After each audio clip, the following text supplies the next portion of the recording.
Nouvelle édition d'information sur la télévision Labari, tout de suite les titres. Paralysie dans le secteur de transport ce 16 janvier 2014, c'est la conséquence d'une grève de 24 heures engagée par le syndicat national des conducteurs de taxi et le collectif des syndicats du secteur de transport. Un mouvement suivi selon les organisateurs, constat dans ce journal.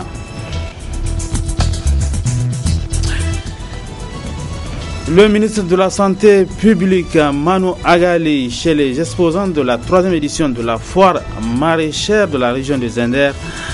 Objectif, encourager les maraîchers.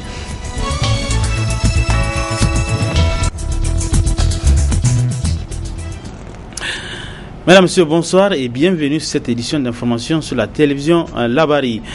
Face au refus du gouvernement de la 7e République de revoir le prix des hydrocarbures à la baisse, le collectif des syndicats du secteur des transports et le syndicat national des conducteurs de taxi ont entamé ce matin sur toute l'étendue du territoire national une grève d'avertissement de 24 heures. Une grève qui a porté un coup dur au transport urbain dans la ville de Niamey. Le constat sur place avec nos reporters Michel Légy et Awakar Soleil. Il s'agit d'une journée de protestation pour le collectif des syndicats des transporteurs du Niger qui a créé une ville presque morte dans la capitale. Pas de voyage en effet dans les autogares et pas de taxi ou de fab-faba dans la ville de Niamey, paralysant ainsi presque tous les autres secteurs socio-économiques avec une administration privée de certains de ses agents qui n'ont pas pu avoir d'autres moyens de déplacement leur permettant d'être à l'heure en cette matinée. Nous avons promis de leur montrer que le secteur du transport est en colère à travers cette grève. Aujourd'hui, vous avez fait le tour de Niamey. Vous avez vu que Niamey est anesthésié. La route Tawa-Agadez. Vous voyez, et plusieurs d'autres aussi. Les problèmes que nous avons au niveau de la Caisse nationale de sécurité sociale, les problèmes que nous avons au niveau de la surtaxation. Aujourd'hui, tous les taxes qui sont liées à notre activité sont multipliées plus de 500%. Ils nous ont appelés à réunion hier à la communauté urbaine de Niamey, à la veille de notre grève. Nous avons parlé, discuté et nous avons compris qu'ils veulent nous divertir. Parce qu'au finish, j'ai dit au ministre Fumokoy, nous avons demandé une réduction d'au moins 150 francs par litre. Vous, concrètement, qu'est-ce que vous êtes venu avec combien de propositions? Combien de francs de propositions de réduction? Nous avons compris qu'ils ne sont pas venus avec des propositions de réduction. Eh bien, je les ai dit que, monsieur le ministre, nous sommes désolés, on n'est pas venu ici pour discuter et comme ça des discussions, comment on appelle ça, stériles. Et ça a été stérile parce que nous sommes quittés à queue de poisson. Ils ne veulent pas réduire. Ils pensent que les transports là, les syndicats de transport sont divisés. C'est pourquoi ils nous maîtrisent. Aujourd'hui, nous sommes unis, nous sommes un. Et tout simplement, l'unité là, on nous les a imposées. Vous savez que l'année passée, il y a des syndicats qui ont cru aux promesses faites par le gouvernement. Aucune promesse n'a été tenue. Nous avons l'habitude de consommer moins cher au moment où on n'a pas la raffinerie.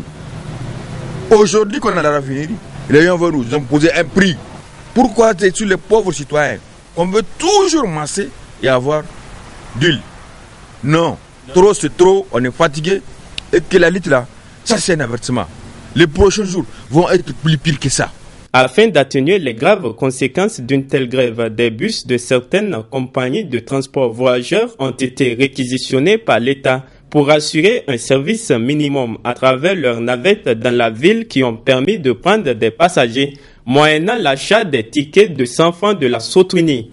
Avec cette grève d'avertissement de 24 heures, les syndicats du secteur des transports viennent ainsi de déclencher un bras de fer qu'ils comptent continuer jusqu'à ce que les autorités de la 7e République acceptent de réduire les prix des hydrocarbures à la pompe, qui sont actuellement à 540 francs pour le litre d'essence et 538 francs pour celui du gasoil. Les difficultés, vous les avez vous-même constatées. C'est vraiment dommage de voir toute une population voulant aller vaquer à ses occupations, en train de marcher, en train de... Vraiment, je ne sais pas comment vous l'expliquer. C'est vraiment très dommage. Et je pense que c'est une affaire de tous, ce n'est pas une affaire de taximan ou de Faba seulement que ça doit concerner toute la société civile. Parce que ce n'est pas eux seulement qui consomment le carburant. Donc l'État doit vraiment se pencher sur ce problème et essayer de le résoudre à temps.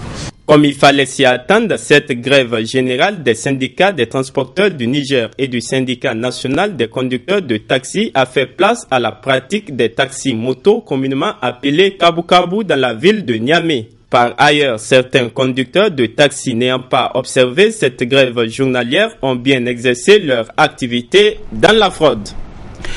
Ce communiqué de presse de l'Union des scolaires nigériens USN considérant le mot d'ordre de suspension des activités académiques d'une durée de 72 heures lancé par le comité directeur de l'USN, considérant la rencontre du mercredi 15 janvier entre le ministère des enseignements secondaires et le comité directeur de l'USN, considérant le comité interministériel mis en place par le Premier ministre chef du gouvernement pour examiner urgemment les revendications de l'USN, considérant les délégations du ministère des Enseignements supérieurs et du comité directeur de l'USN en vue de trouver un dénouement heureux par rapport à l'exclusion de 7 étudiants de l'université d'Ottawa, le comité directeur de l'Union des scolaires nigériens USN, pour donner une chance à la mission et au comité interministériel, suspend son mot d'ordre et demande à tous ses militantes et militants de reprendre le chemin de l'école dès demain, tout en restant mobilisés et attentifs sur les conclusions qui adviendront. Signé pour le comité directeur, le secrétaire chargé à la presse, Haruna Moussa Mossi. Toujours en rapport avec cette situation des scolaires, ce matin, notre reporter Hassan Saleh Mustafa a joint au téléphone le secrétaire général adjoint de la section lycée et collège de Zender. Il a réagi par rapport à l'arrestation à la prison civile de Zender des scolaires suite à la manifestation du 14 janvier dernier. On l'écoute. Aujourd'hui, avec nos camarades qui sont été pilotes du mouvement, on les avait du commissariat aux prisons civiles. Tous les 23. Ils sont au nombre de 15. Nous, aujourd'hui, en tant que la sécurité diligente, nous sommes là en train de voir comment on va poursuivre cette investigation. Parce que depuis l'aventure, on a discuté avec les autorités académiques, y compris les autorités. Jusque-là, nous n'avons pas eu de satisfaction. Et les autorités régionales, elles se sont impliquées pour régler la situation? On a contacté le gouverneur, le président du conseil de ville, et de même le secrétaire même. On lui avait fait le cas, mais très malheureusement, rien n'a été signalé. Qu'est-ce que vous comptez faire maintenant? On va contacter la base. Dès que la base a décidé, on est obligé de le suivre. Parce que nous, aujourd'hui, même nous, la situation nous dépasse. Parce que, comme disait le statut réglementaire de l'ISN, la prise de décision, c'est fait de la base au sommet ou bien du sommet à la base. Si aujourd'hui la base décide de faire quelque chose, nous sommes obligés de le suivre. Parce que nous, en tant qu'inspecteur dirigeant, on a passé par tous les mécanismes possibles pour qu'on puisse au moins résoudre ce problème dans la nature et dans la tranquillité. Mais la majeure partie des gens n'arrivent pas à nous comprendre. Et on parle de manipulation, c'est vrai ça? Manipulation, qui nous a manipulés? Parce que c'est un coin sensible. S'il y a quelqu'un qui nous accuse de manipulation de quelqu'un, il n'a qu'à se faire nous dénoncer. Quelles sont vos vraies revendications? Notre revendication pour aujourd'hui, la libération immédiate. Je vous rappelle que dans un communiqué de presse qu'il a rendu public cet après-midi, le comité directeur de l'USN a suspendu donc son mot d'ordre de grève et demande à toutes ces militantes et à tous ces militants et à toutes ces militantes donc de reprendre dès demain le chemin de l'école. Autre aspect de ce journal, quelle synergie entre les producteurs agricoles et la tutelle dans le cadre de la mise en œuvre de l'initiative 3N? Tel est le thème de la 3e édition de la foire maraîchère de la région d'Agadez, dont les activités se poursuivent à la place Modou Niamey. Les exposants de cette foire ont reçu cet après-midi une délégation. C'est une visite qui rentre dans le cadre de la valorisation des produits maraîchers pour une meilleure nutrition de toutes les populations nigériennes.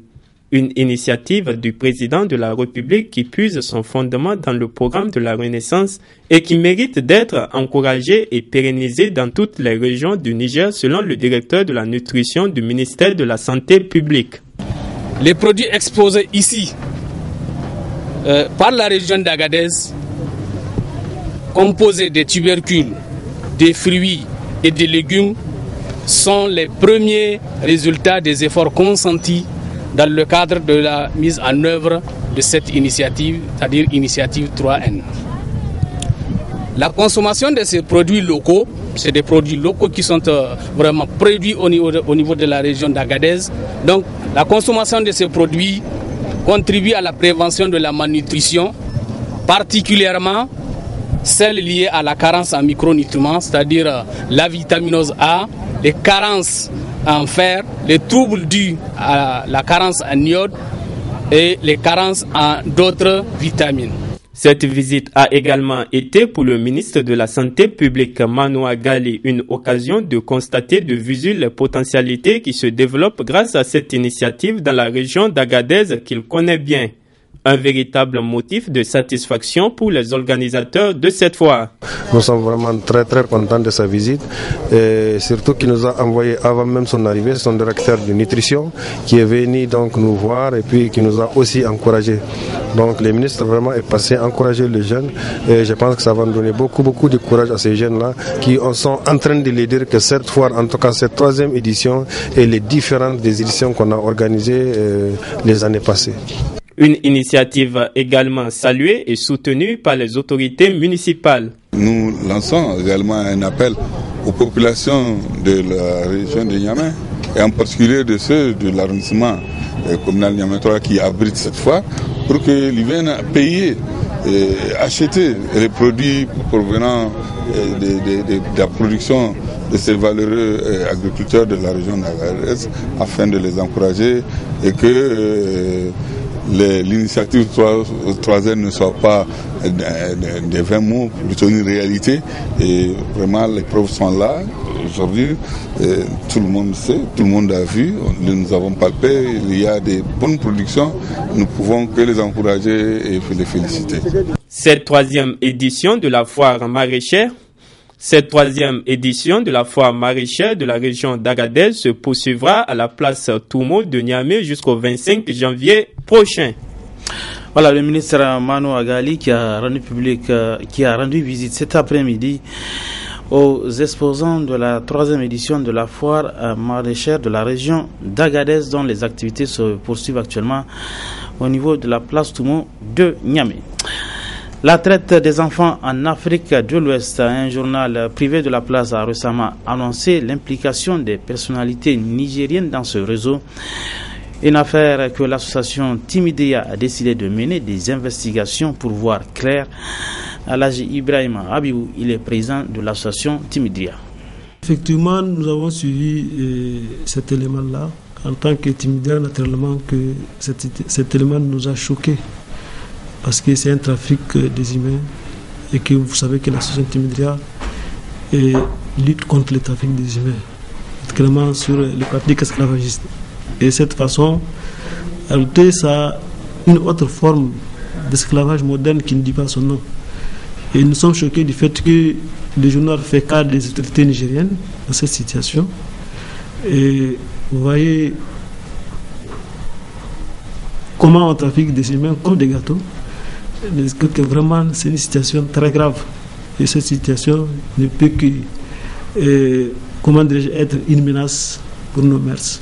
Nous, ce que nous comptons faire donc, en tant qu'association de la société civile, ce qui est à notre portée, c'est d'informer, de sensibiliser et de lever le ton comme on le fait et de mobiliser tous les acteurs qui s'intéressent à cette question-là pour voir dans quelle mesure on peut pallier cette situation. Donc, naturellement, comme on a cité le Nigeria et dans la sous-région, et chercher aussi des structures comme les nôtres qui sont dans cette zone. Naturellement, déjà, nous sommes en relation avec beaucoup pour pousser les investigations, pour connaître suffisamment d'informations. Pour l'instant, nous sommes à la recherche vraiment de clarifier suffisamment la situation pour qu'on dise quelque chose. Parce que c'est le journal qui a cité, il a sa source d'information. Et en tant qu'association aussi, qui travaille dans ce domaine-là, il est de nature pour nous aussi de faire nos propres investigations pour s'assurer exactement de ce que nous sommes en train de dénoncer. Donc pour ça, Et on va s'appuyer sur nos alliés dans la sous-région, n'est-ce pas, pour remonter la chaîne, pour voir exactement la situation comment elle est. Et avant de dire quelque chose, donc voilà comment nous faisons nos démarches dans le cadre des recherches. On n'a même pas besoin, en réalité, de citer ou le journal. Naturellement, c'est une grave violation des droits humains. Parce que l'être humain, vous savez, notre constitution, et d'ailleurs dans le monde entier, l'être humain est sacré. Et voilà, dans cette situation, c'est comme si on fabrique des humains qu'on transporte, qu'on marchandise comme des gâteaux. Vous voyez? Donc, celui qui fait ça, c'est la plus grande violation des droits de l'homme. Donc, on ne peut même pas la qualifier. L'actualité dans nos régions, première escale à Maradi, la capitale économique de notre pays, est en chantier. On peut citer le projet de construction du marché moderne. Les travaux avancent lentement mais sûrement. Le constat a été fait par nos reporters qui ont récemment séjourné dans la capitale du Gobir, Mahmoud Saleh, Aboubakar Souley. Maradi, le principal centre économique du Niger, tout bouge dans une ville où les activités commerciales se développent à une vitesse de croisière, ce qui a poussé les autorités de l'époque à y doter d'un marché digne du nom. L'ancien marché a été démoli et transformé en ce joyau qui fait aujourd'hui la fierté des Maradawa. Prévu pour une durée de 18 mois, les travaux de construction du marché central de la ville de Maradi avancent normalement. Toutes les conditions sont réunies afin de pouvoir les achever avant le délai indiqué selon l'entreprise en charge des travaux. Nous sommes à 15% des travaux. Par rapport à ça, en tout cas, sur ce délai que nous avons pris contractuel de 18 mois, Dieu merci, ça va, c'est un bon avancement. L'entrepreneur en tant que tel, Alpha Omarou, s'est engagé, en tout cas sur tous les plans. Il nous a déployé les moyens nécessaires pour effectuer ces travaux et dans ce délai-là. En tout cas, il n'y a aucun problème, ça se voit vraiment, Dieu merci, il n'y a aucun problème. Au début, les commerçants de Maradi étaient contre la reprise du marché central. Cependant, ils ont fini par comprendre que la construction de ce marché, c'est dans leur intérêt, mais aussi dans l'intérêt de la ville de Maradi qui aura un marché central de type moderne. La seule inquiétude des commerçants, c'est de retrouver leur place au sein de ce marché. C'est pourquoi ils rappellent aux autorités municipales de respecter leur engagement pris vis-à-vis d'eux, en leur promettant que chacun retrouvera sa place. Sadda muke kasuwa mun taso cikin bacin rai, wasu sun ji daɗi wasu kuma sun rasa, dama ita haka duniya ta gada. Mu yi kira ga shugabanninmu wanda suka shafi hukumomi da kuma shugabanninmu 'yan kasuwa su ji tsoron Allah, su tausaya ma ƙananan da ke ƙalƙashinsu. Mu dai duka bayu ne na Allah. Ka a zo wurin rabon wuraren zama na kasuwa a zo a zalunci wanda ake gani ba bakin komi ba. Alhali ko lokacin da aka tashi tasowa daga can kasuwai, su shugabannin da suka tado talakawa na wancan lokacin sun ɗauki alƙawalin cewa duk mai runwa daga wuri cikin kasuwa za su ba shi wurin shi, sannan daga baya sauran abin da ya rage za su ba wanda baya cikin kasuwai. L'anarchie que connaissent les commerçants du marché de Maradi sera bientôt un vieux souvenir, avec la construction de ce marché moderne qui, dans quelques mois, sera opérationnel au grand bonheur des populations de la ville de Maradi, poumon économique du Niger. Après Maradi, direction Zender, la capitale du Damagaran. Sur place, nos reporters qui ont récemment séjourné se sont intéressés à la culture de cette région, un volet riche mais pas assez vulgarisé. Située au centre-est du Niger, la région de Zender couvre une superficie de 155 778 km² avec une population estimée à 3 556 239 habitants en 2012. La première capitale du Niger a une culture très riche qui a des particularités. Le chef de service culture de Zender explique. Quand vous prenez le nord à partir de la Tarka, donc une Touareg, et ce qui fait frontière avec l'Aïr, nous avons donc la culture de l'Aïr. Baskila, encore on dit Tarka à l'ouest, vous avez le Gobir, donc qui fait frontière avec le Gobir. Donc nous avons une culture Hausa. Maintenant on remonte à l'est, le nord d'Amergou, il y a le Damergou, le nord d'Amergou, jusqu'à la zone pastorale où il y a les éleveurs, donc les nomades, il y a le Pel, les Toubou, les Arabes et les Touaregs. Maintenant on redescend un peu, nous avons le Koutis. On redescend encore un peu, nous avons le Mounio. On revient par là, nous avons vermillé les États Sabaki jusqu'à Ouacha.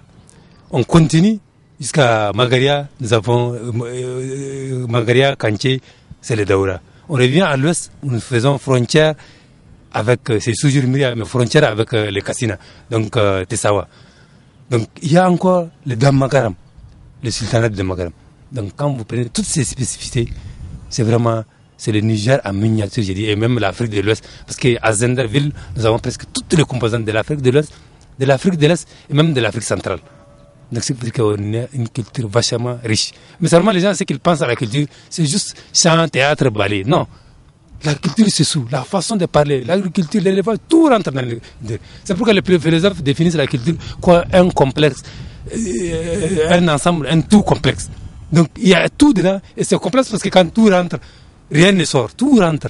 Nous avons aussi des spécificités. Par exemple, quand nous prenons le Wassankara à Zender, quand on comprend le Salamakaï, donc la fête des aveugles, c'est unique à son genre de l'Afrique de l'Ouest. Quand nous prenons Boudindaji aussi, nous avons vers la communauté 5. Sous d'autres cieux, la culture est source de retombées économiques. Et pourquoi ne pas s'inspirer au Niger? La culture est aussi un produit, non seulement culturel, aussi un produit économique qu'on peut vendre. Vous prenez, par exemple, on prend, voilà, on est même dans la maison de la culture. Voilà, on voit ces instruments. Aujourd'hui, on peut les fabriquer et les vendre. On n'a pas les statistiques. L'art, l'artisanal. Mais ça fait partie de la culture. On voit aujourd'hui combien de trucs, la monocurie, des trucs qu'on fait, qu'on vend, qu'on ne connaît pas à combien on vend. Les chiffres d'affaires, personne ne maîtrise. Bon, c'est une confiance. Par exemple, pendant les SAFEM, on me disait que la poterie des milliards, ils ont fait un chiffre d'affaires au-delà de 2 millions. Mais ce n'est pas écrit. Aujourd'hui, statistiquement, personne n'en a ça. Et ça fait partie de l'économie. Aujourd'hui, une troupe bien composée, bien architecturée, il peut rendre, amener des produits, vendre ces produits et verser à l'État. Je vais vous donner un exemple. Parce que moi, j'ai cherché à connaître vraiment le financement de la culture. J'ai déjà dans mes recherches, j'ai compris aux États-Unis, on avait le même problème. À un moment, ils ont dit qu'ils vont me laisser tomber. Parce que la culture engloutit de l'argent, elle ne produit pas. Non, on a donné à des entrepreneurs qui ont fait des recherches, à des sociologues, ils ont démontré que la culture est rentable. Comment elle va faire? Ils ont donné des pistes. Et aujourd'hui, c'est des milliards que la culture verse à l'économie des États-Unis. À travers les disques, à travers la musique, à travers les livres, à travers beaucoup. Et maintenant, il n'y a même pas de ministère. Il n'y a même pas de services. Donc, on a privatisé. Et maintenant, l'État fait ses fiscalités, il paye. Donc, c'est vraiment un domaine économique rentable. Mais nous, seulement qu'on est habitué à venir faire, et après on attend l'enveloppe et qu'on laisse partir notre culture au détriment des autres cultures. La richesse du patrimoine culturel de Zender est donc une opportunité à saisir pour permettre à notre pays d'avoir une deuxième ville dans le patrimoine mondial de l'UNESCO. Fin de cette édition d'information. Merci à vous de l'avoir suivi. Restez toujours en compagnie des programmes de la télévision Labari. Bonsoir.